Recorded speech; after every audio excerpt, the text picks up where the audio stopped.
የአዋጅ ማሻሻሉ አሰራር መከተሉ እንደዚህ ያለም ግሬስፉል ፕሮግራም ማካሄዱ በሙሉ ልክ ለአንድ ሰው አይን እንደመቅጠም ነው። አይን የሌለው ሰው የሚፈልገውን ነገር በቀላሉ መከወን ይቸገራል።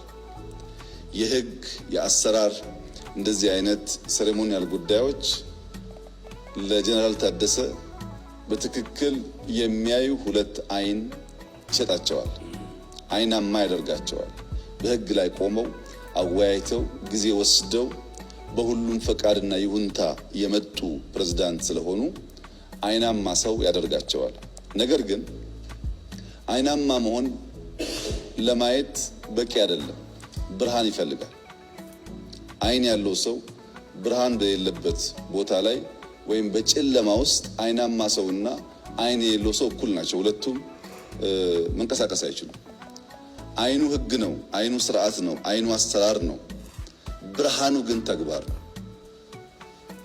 የትግራይ ህዝብ የጠማውን ሰላም፣ የትግራይ ህዝብ የጠማውን ልማት፣ የትግራይ ህዝብ የጠማውን እንደ ሌሎች ወንድሞቹ ወጥቶ የመግባት መሻት ስናሳካ እስከዚህ ደቂቃ ያገኙትን አይን በብርሃን የተሟላ የሆነና ለኢትዮጵያም ለአፍሪካም እጅግ ጠቃሚ የሆነ ስራ ሰርቶ ለማለፍ ታሪክ የሰጣቸውን እድል እንደሚጠቀሙበት ተስፋ አደርጋለሁ።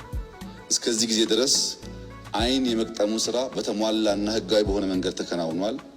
ብርሃን የማከሉ ስራ ግን ከሰዓት ጀምሮ እሳቸው የሚወስዱት ጠንካራ እና ህጋዊ ውሳኔዎች ላይ የሚመሰረት ይሆናል።